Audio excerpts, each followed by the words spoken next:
The Conscience of a Hacker by The Mentor, written January 8th, 1986. Another one got caught today. It's all over the papers. Teenager arrested in computer crime scandal. Hacker arrested after bank tampering. Damn kids, they're all alike.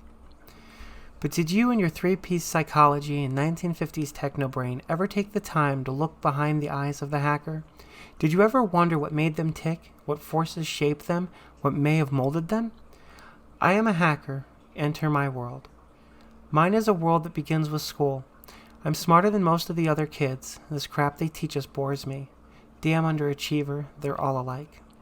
I'm in junior high or high school. I've listened to the teachers explain for the 15th time how to reduce a fraction.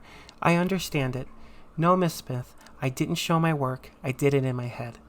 Damn kid, probably copied it. They're all alike. I made a discovery today. I found a computer. Wait a second. This is cool. It does what I want it to. If it makes a mistake, it's because I screwed it up. Not because it doesn't like me or feels threatened by me or thinks I'm a smartass or doesn't like teaching and shouldn't be here. Damn kid. All they do is play games. They're all alike. And a door opened to a world rushing through the phone line like heroin through an addict's veins. An electronic pulse is sent out.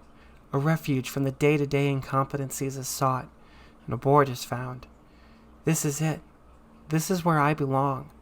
I know everyone here, even if I've never met them, never talked to them, may never hear from them again. I know you all. Damn kid, tying up the phone line again. They're all alike. You bet your ass we're all alike. We've been spoon-fed baby food at school when we hungered for steak. The bits of meat that you did let slip through were pre-chewed and tasteless. We've been dominated by sadists or ignored by the apathetic. The few that had something to teach us found us willing pupils, but those few are like drops of water in the desert. This is our world now, the world of the electron and the switch, the beauty of the bod. We make use of a service already existing without paying for what could be dirt cheap if it wasn't run by profiteering gluttons, and you call us criminals? We explore, and you call us criminals. We seek after knowledge, and you call us criminals? We exist without skin color, without nationality, without religious bias, and you call us criminals? You build atomic bombs, you wage wars, you murder, cheat, and lie to us, and make us feel like it's for our own good. Yet we are the criminals? Yes, I am a criminal. My crime is that of curiosity. My crime is that of judging people by what they say and think, not what they look like. My crime is that of outsmarting you, something you will never forgive me for. I am a hacker and this is my manifesto. You may stop this individual, but you can't stop us all. After all, we're all alike. So this short document was eventually released in FRAC Volume 1, Issue 7, and it was written by a hacker known as The Mentor. This is really something that became known globally as the Hackers Manifesto. It was almost a code, if you like, to what it meant to be a hacker. I can't say that I agree with everything in it, but it definitely was something that changed the way I thought about the world. And I want to highlight a couple of entries and just talk about them a little bit and what they've meant to me and, how I've carried that throughout my life and what that means to me as a transgender woman as well. And it's funny because I never thought I would find a way to relate to it in that context, but I absolutely have, and I wanted to share that with you guys today. So the first line I wanted to highlight is actually out of the first section of the writing here. Teenager arrested in computer crime scandal. Hacker arrested after bank tampering. These are headlines. These are things that you'd hear about all the time. And I was actually nearly expelled from school back in, I think, junior high it was, because I had remote access to the entire school building and remote access to who knows what else. And I really didn't do it as anything other than a prank. I was interested in how the stuff worked, and what started as me trying to find a way to use the internet without worrying about the blocks at school turned into me getting remote access to things I shouldn't have had access to. And somebody told a teacher I was changing grades, which was not true. But needless to say, I got in some trouble for that. And it really stemmed from curiosity, and it's fueled several careers that I've had throughout my life, just because I always had that curiosity to play around with computers and see what I could find. And it was just one of those things. It just felt like another headline. I think it did end up in the local paper, but I never did get a copy of it, unfortunately. This next line, I'm smarter than most of the other kids. This crap they teach us bores me. And then it goes to say, damn underachiever, they're all alike. I definitely didn't feel like I was smarter than the other kids. It was simply that my area of interest excelled above and beyond what my peers were doing. So because I was interested in computers, I was kind of pedal to the metal with computers, because computers kind of became my world. And that's really what I want to focus on in this particular document, is kind of how that was embodied. But it definitely was also a big part, I was constantly bored. If it wasn't something that fit my interest, I didn't want to do it.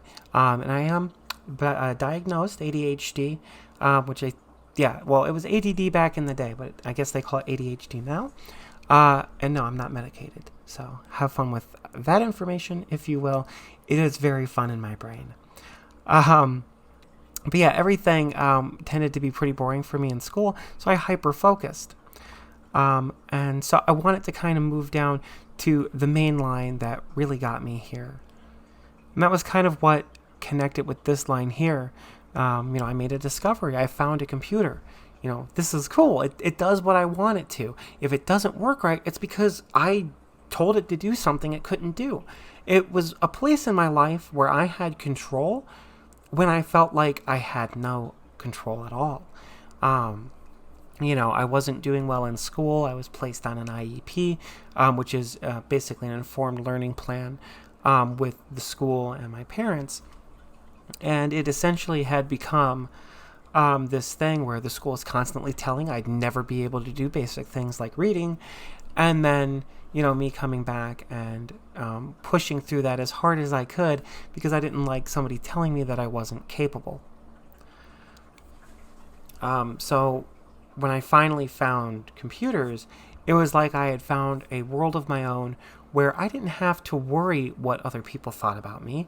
This is a place for me to do what I want, and the computer is going to listen, because that's all the computer does, is it responds to input from the user. And there was something very comforting about that, and I think there's still something comforting about it today.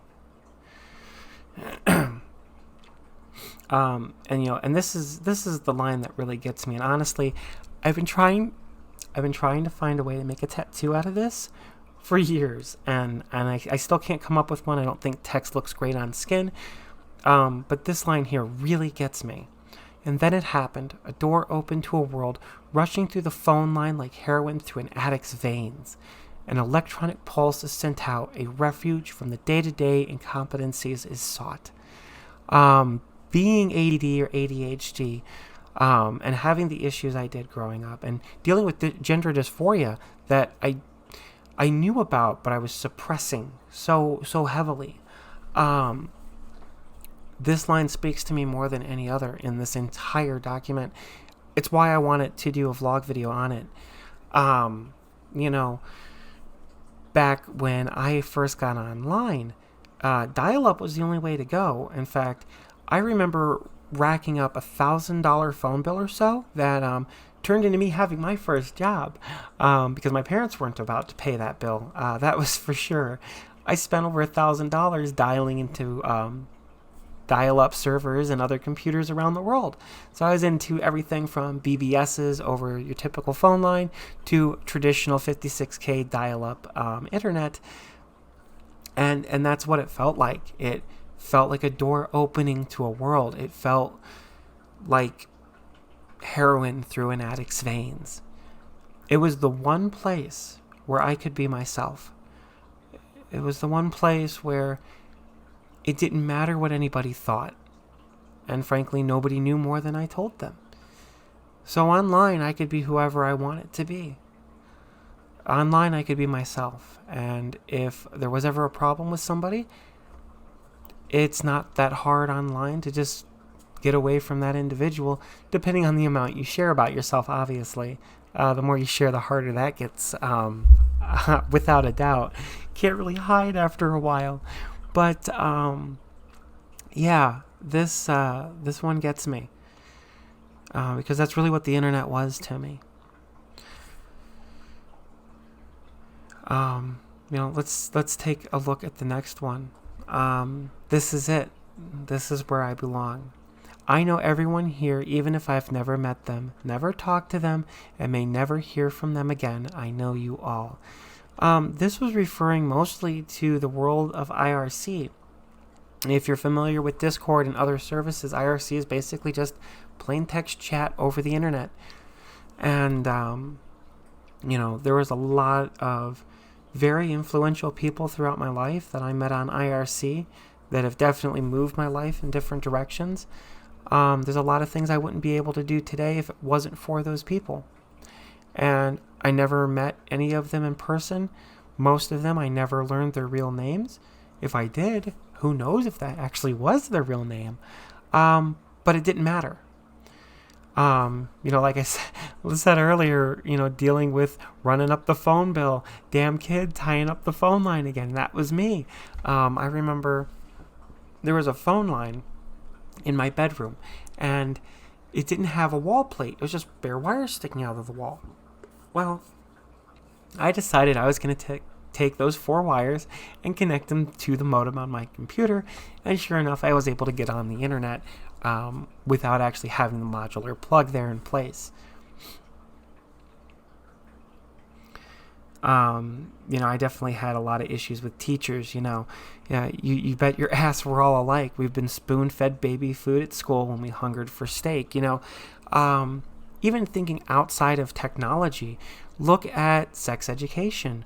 Look at education in general. I mean, school never taught us how to write a check. School never taught us how to open a bank account. There's a lot of things that people just assume your parents will teach you. And, in some cases, your parents do teach you the things that you need to learn. But, if school's preparing you for life outside of school, if they're preparing you for adulthood, shouldn't they teach you how to manage your money? Shouldn't they actually invest in you so that your education is worth something? And I feel like that's what this line really said to me more than anything. The bits of meat that you did let slip through were pre-chewed and tasteless, never getting the full story. Here, read this chapter on something that really doesn't pertain to you. Or go read this chapter on something that might be very important, but we're not really going to go into what it means. It's just something random. And it's insane to see how education has changed over the years. Most people learn more online than they do anywhere else these days. The manifesto continues to go on about, I tend to look at this like I do with open source software. This is our world now. We have the ability to get online, take things into our own hands, and, be creative. There's actually one other line in here I wanted to go over. We seek after knowledge, and you call us criminals. We exist without skin color, without nationality, without religious bias, and you call us criminals. And I'd like to add, without gender, because quite frankly, you go online, and unless you're sitting there with some specific gendered name or a profile picture, nobody knows how you identify. Nobody knows who you are. Nobody knows anything about you. And it really is, in a sense, the internet has become my home away from home. It always has been. It's a place where I can cultivate a group of people who are interested in the same things I'm interested in, and we can build some really cool things.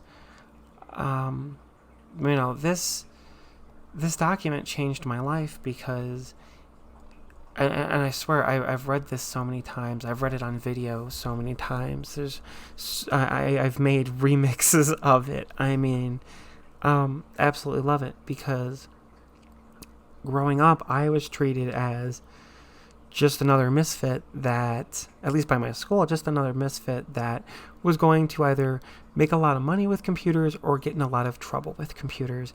And a lot of people still look at me the same way today. I'm either going to make a lot of money playing around with this stuff, or I'm going to get myself in trouble playing with this stuff. And to me, all the internet's ever been, all computers have ever been, software-defined radio, my hobbies, these things that I've dived into, they were things I dived into because they were things that made me feel comfortable. I could go and be whoever I wanted to be. I didn't have to hide. And I don't think anyone should have to hide. So, anyway, thank you for watching. I hope you enjoy the video. Bye.